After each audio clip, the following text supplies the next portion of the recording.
Check 1, 2. Check 1, 2.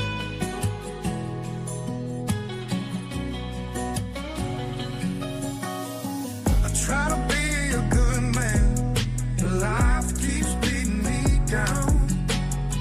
I never understood that you gotta learn to swim and you're gonna drown. People think I'm riding high, but I feel so low.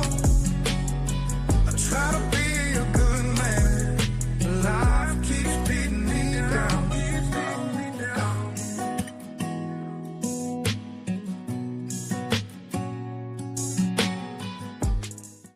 The cold front has arrived, ladies and gentlemen. It is cold, and I can actually say that it is cold in Dallas, Texas. It is a beautiful November 10th, 2025. Appreciate anyone who stops by for today's show. Welcome to the Stadium Pulse. If it is your first time seeing this lovely mustache, this is a college football show. We only talk about college football on this page. So if that's your cup of tea, check out the page, see, and stick around.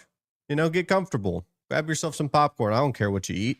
Just as long as you check out the channel, it would mean the world to me. We have a loaded, jam-packed, at the brim. We're not talking overflowing, but just right on the brim. You know, a crisp beer at the bar that is just on the teetering edge of spilling onto the table. What else is jam-packed that I can think? A tub of protein that is absolutely filled to the brim. We have a loaded show today. And we're going to be talking about week 11. We got a couple games to review. We're going to talk a little bit about the ACC. And of course, we got to talk about the title of today's show. Who is the number one team in college football between the top three of Indiana, Ohio State, and Texas A&M? I have to say, before we dive into today's show, made a grave mistake. I clicked the start button on this show and didn't realize that I do not have a single glass of water.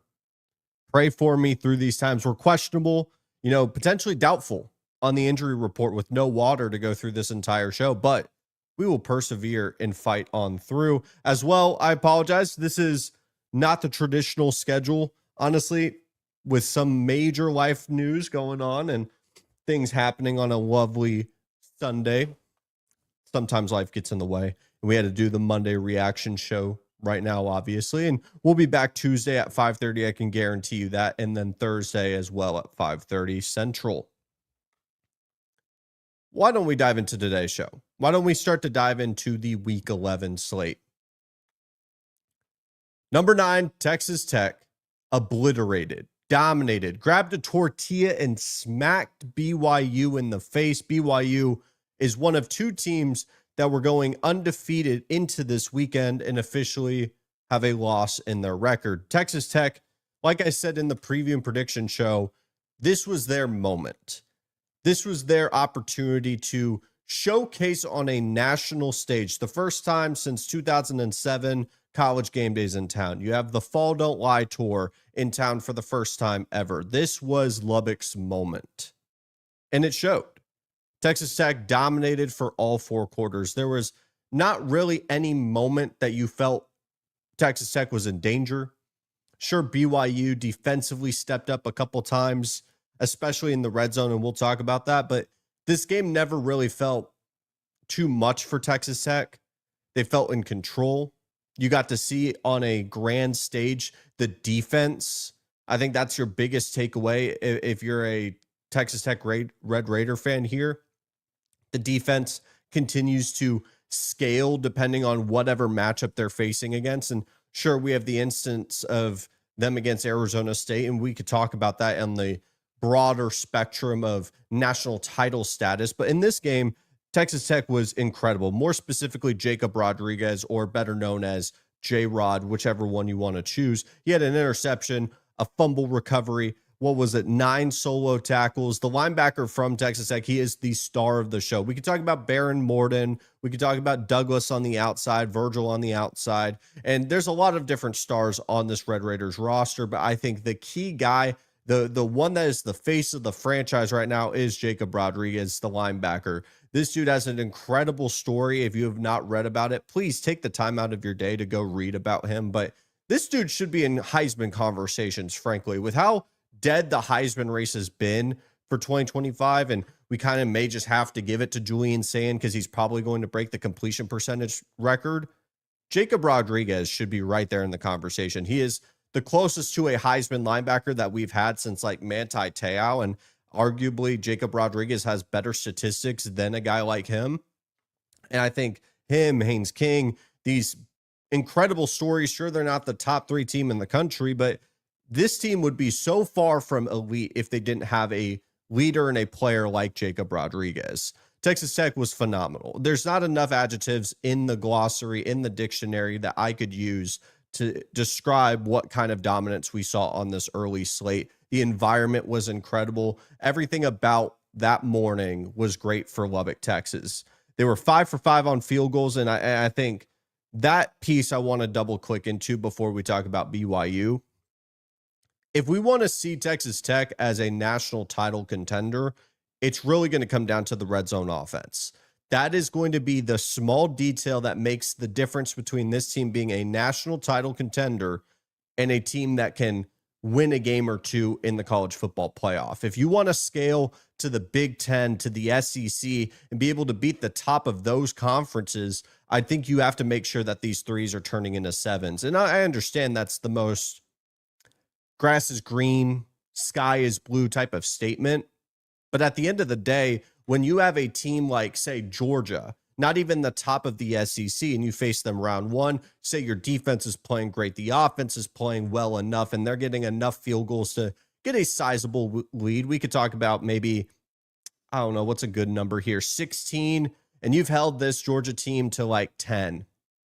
And you keep getting these field goals, say 3 straight red zone trips turn into field goals, and all of a sudden they flip the switch, fourth quarter, Georgia steamrolls all the way. And you're just sitting there thinking of specific plays that could have turned that 6-point lead into double digits and feel much more confident going into that fourth quarter. I think Texas Tech has all the pieces there. Offensively, they have the weapons on the outside. Their tight end is incredibly dynamic in the open field. When Baron Morton's healthy and fully able to scramble and create things on the outside, the offense is very good. The defense, we know what it is. It's elite.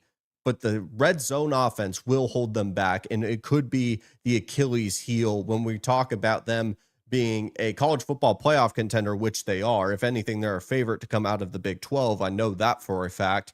And the difference between them being in the upper echelon with the Indianas of the world, the A&Ms, and of course, the Ohio States. I have to say for BYU, this was just the perfect storm for them to get beat. Their offense does not match up well with a Texas Tech defense. We obviously saw that. They did get a couple of late scores, but I got to record my recap video on my TikTok by middle of the third quarter because there wasn't much of a pulse in terms of an offensive productive day. We're talking about a zone read offense that loves to run the ball with LJ Martin. LJ Martin's banged up with a shoulder injury. You're going against the number 1 rushing defense in the entire country. You have a dynamic slot corner on the inside for Texas Tech going against a slot wide receiver, which is the best for BYU. BYU was going to need a fast start, and that's something that they did not get in this game. And as much as a lot of people love Bear Bachmeier, and rightfully so, we're talking about a big, true freshman, bruising quarterback, kind of a story that you just kind of have to fall in love with if you're a college football fan. Where's the number 47? But at the end of the day, you're going to have to beat Texas Tech through the air. You're not going to be able to beat this front seven, especially going on the road. I get it. You have a bye week. I get it. You're bringing a couple stars back, but sometimes it doesn't matter when the talent discrepancy is so large between these two programs. And I really do begin to wonder, will BYU be a team that rematches Texas Tech in AT&T Stadium for the Big 12 title game? I don't know. I have not checked the rest of their schedule. I know they play a difficult game against TCU, and we'll preview that on the Thursday show. But Texas Tech, I think they're going to steamroll their way through the Big 12, and we'll talk about them when we get there to the Big 12 title game. Might be at that game, but impressive game. This was the Texas Tech moment that we had been waiting for. Let's shift gears a little bit. Oregon beat Iowa at their own game, which I didn't think Oregon and the DNA within this team had. I thought for a second they had that when they beat Penn State on the road, the whiteout night game. We've talked about that story ad nauseum. And I still sort of believe that you can crystallize that moment and hold the value of it, but let's call a spade a spade. It's not as valuable as we thought initially in the moment, as Penn State has completely fallen off a cliff. James Franklin isn't even coaching there. And people begin to question, especially with how Oregon played in the month of October. They got manhandled by Indiana. They had a weird, ugly game against Wisconsin, who, by the way, just beat Washington. We'll talk about that in a bit. But Oregon, if you were to just not see the score, but you saw the box score, Oregon outrushed Iowa 261-101. They won the turnover battle and averaged 7.3 yards per attempt. Oregon, when a lot of people were expecting Iowa, who the vibes were high, they were expecting potentially go on a college football playoff run. They would have to win out, of course, but if you get this win against Oregon, everything's on the table. You could go on the road and beat USC. USC's defense is vulnerable to the run. You could potentially go on the road and beat them. There was everything in front of Iowa in this game. You throw in the fact that it's ugly weather. I mean, everything is brewing, and as we get closer and closer to Saturday, you have Kirk Herbstreit talking about, Iowa's going to win this game. All these different little pieces and bits pointing to an Iowa win. And we get on to Saturday. We get to Saturday, and it's everything as advertised. Sometimes 1 + 1 = 2. Sometimes the burger does look like that in the commercial as it does in real life. Sometimes Oregon can get the game started off with a safety, the most fitting way for an Iowa game. And this game was exactly what we expected. Just ugly, hard-nosed football, ugly weather. Can someone tell Dan Lanning not to wear cotton in the rain? We're talking about an ugly fist fight, no gloves. And I'm so impressed by Oregon because they got punched in the mouth multiple times in this game. Iowa continues to claw, and they claw, and they claw. And like I said in the preview video, I said Iowa's not going to beat themselves. And there was moments where Iowa, of course, beat themselves. The snap that went over the punter's head for that safety. But Iowa's a team that if you give them the opportunity to take the game, they're going to take the game. And hell, they had the lead late in this game. And Dante Moore, who had an ugly game across the board in ugly weather, throws a dime down the right sideline to keep the drive going, to give them an opportunity to win the game on a game winner on a field goal. What a game this was. I mean, shout out CBS. They did a fantastic job for this. And frankly, I was so impressed for the resilience of this Oregon program. I said this before. I said, are we about to see Oregon's best version over the next couple of months? Did we see that Oregon learn their lesson from 2024, where they ran the table, went undefeated? And you could ask the question, as we go into 2025, the question continues to be brought to the table of who is going to play their best football. Josh Pate pointed this out, where we are in the middle of the season. It may not feel like it. We are in the second week of November, but if you were to go to a national championship, this week is the midpoint of your season. So you can scratch everything we just saw in September, October, and even early November. You could say, we still have our best football in front of us. We just won an ugly fist fight against Iowa, a team that is going to play sound football and hit you in the nose multiple times for all 4 quarters. We didn't even play our best and found a way to win. And now we look ahead to our schedule, who doesn't get any easier. I believe they still have to play USC and Washington. But this team could still play their best version of football moving forward. Now, for Iowa, of course, college football playoff chances are out the door now. It's just one of those things where Iowa has a very high floor. They're going to be scratching at that door every single time.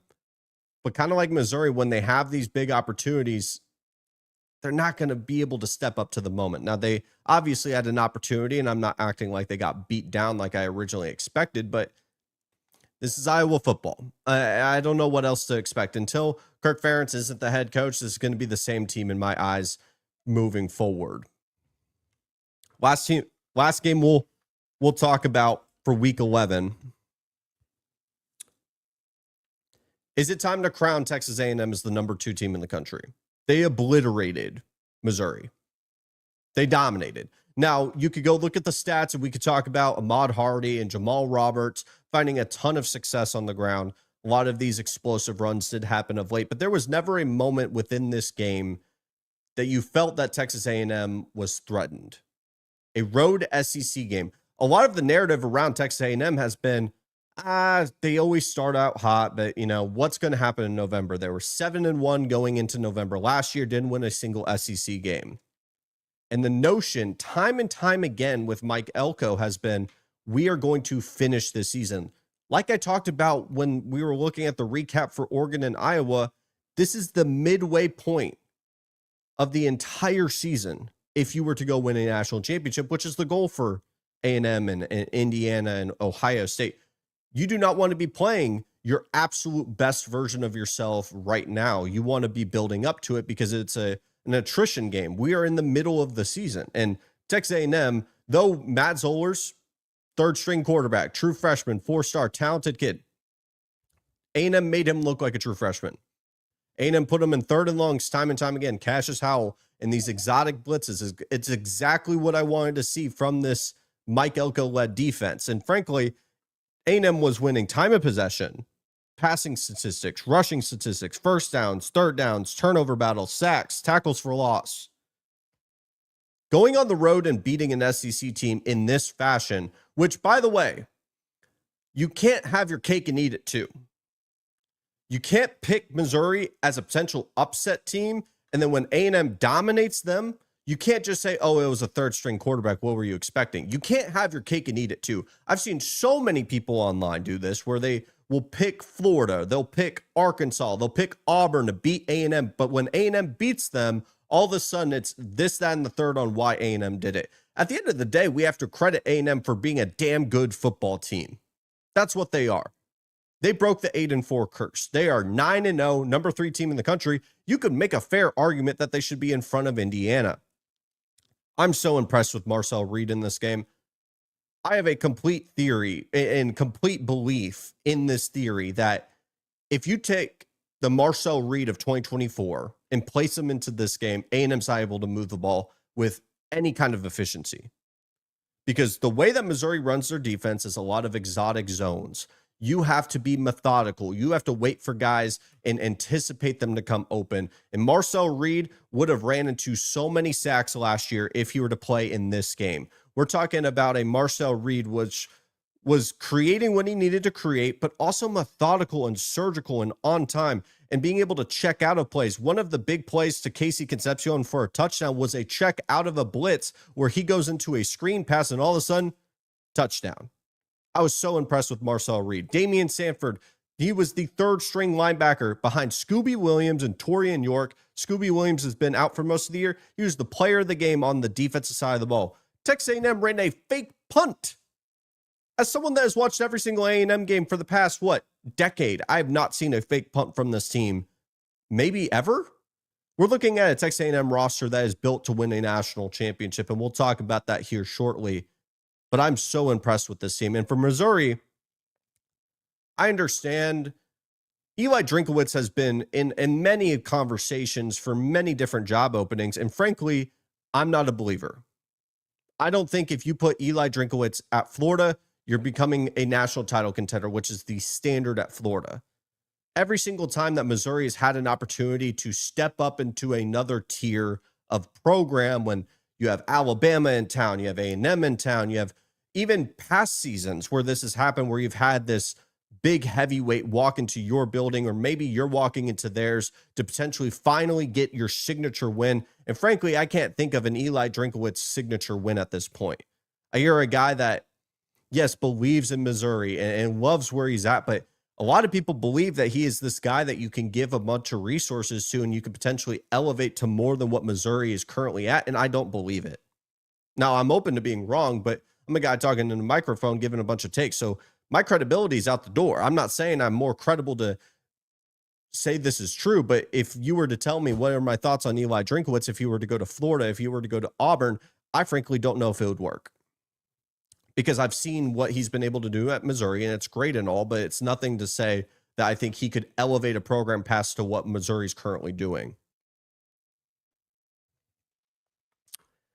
we need to talk about the ACC. The ACC is a mess. The ACC is a goddamn mess. Let's go through the conference standings. Why don't we? Mind you, Florida State, Georgia Tech, or no, time out. Mind you, Florida State, Clemson, and Miami don't even sniff the top 5. Obviously, Miami's a little bit closer.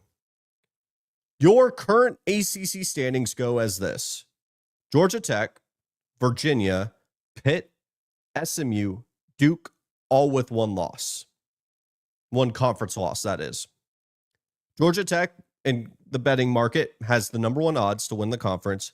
Duke has number 2.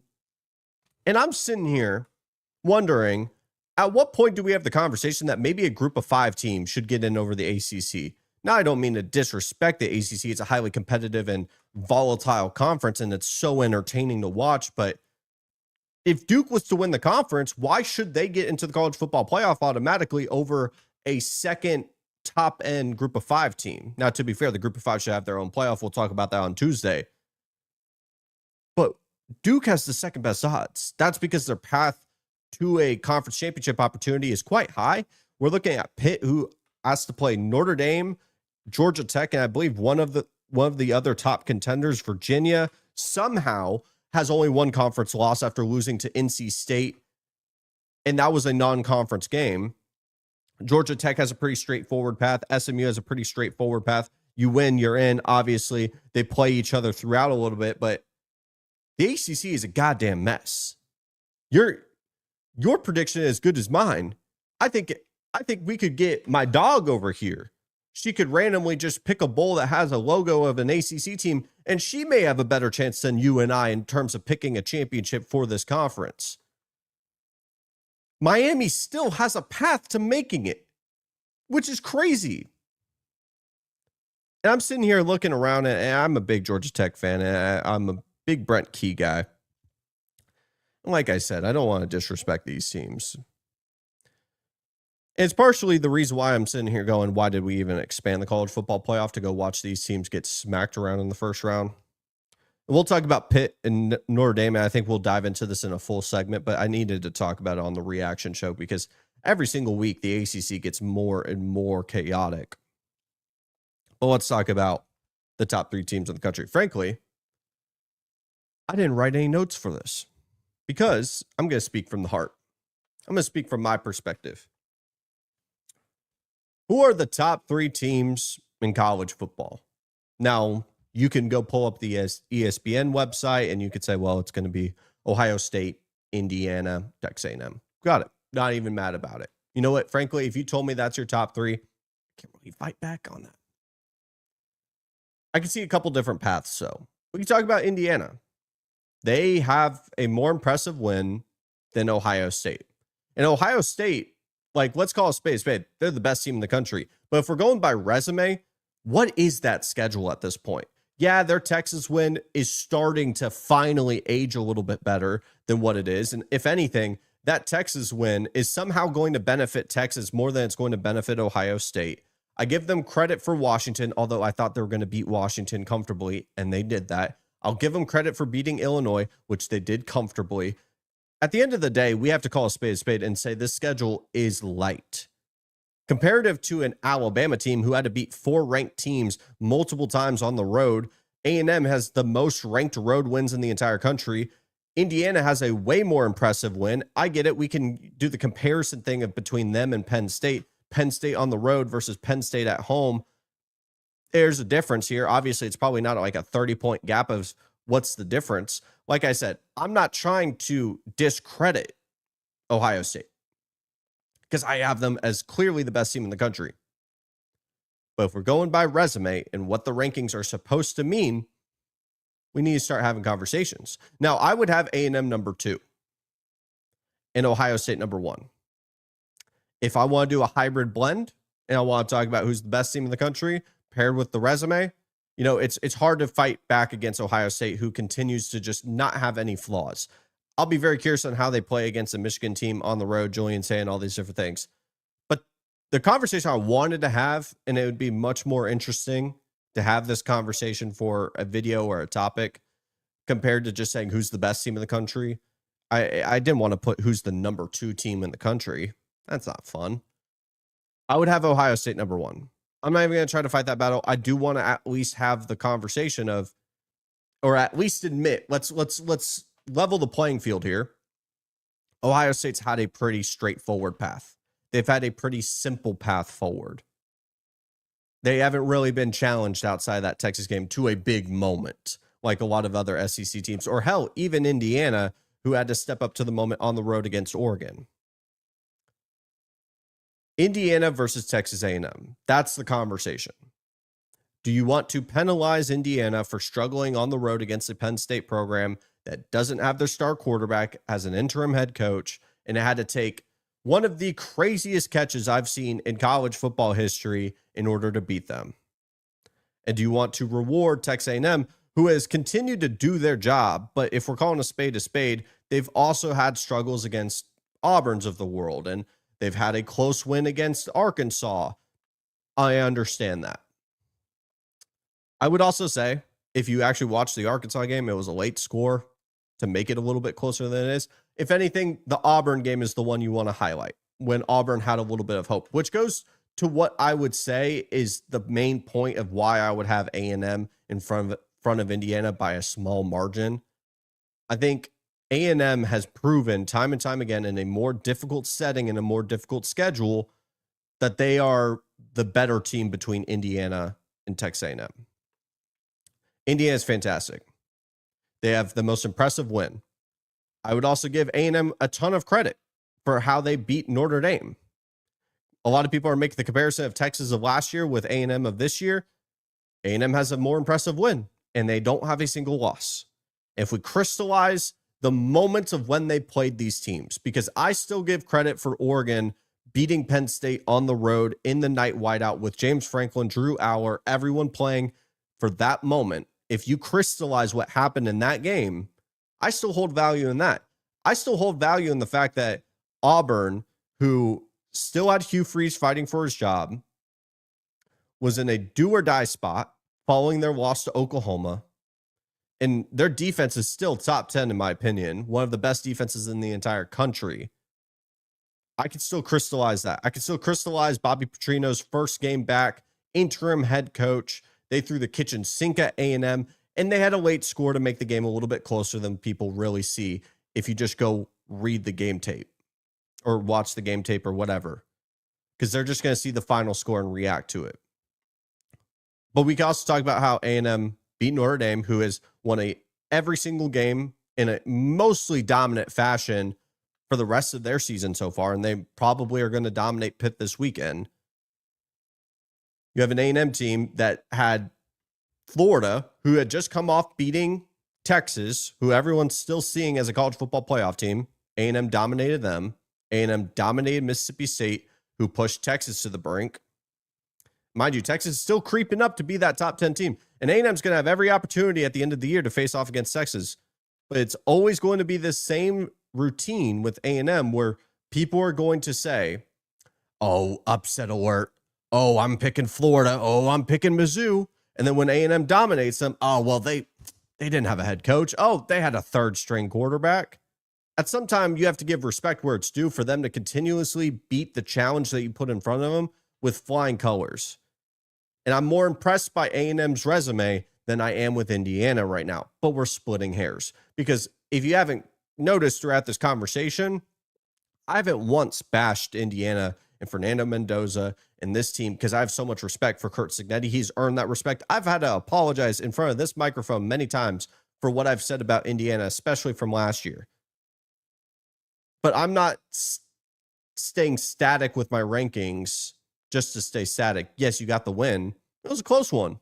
And that can be the difference between 2 and 3. I won't make the argument between Ohio State because, frankly, Ohio State fans can never be happy. They can never be satisfied. Call him Alexander Hamilton. That was a bad reference. Anywho, I'm not going to pick that battle with Ohio State fans. I'll pick the battle with Indiana fans. And I'll go to war for that one. But at the end of the day, it doesn't matter because win the next game in front of you. With that being in mind, guys, thank you guys so much for watching this Stadium Pulse. I apologize for being late with the reaction show. We'll have a show on Tuesday, 5:30 Central. Check out the page if this is the first time you are watching the Stadium Pulse, seeing this lovely mustache. And I appreciate every single one of you guys. And I will see you guys next time.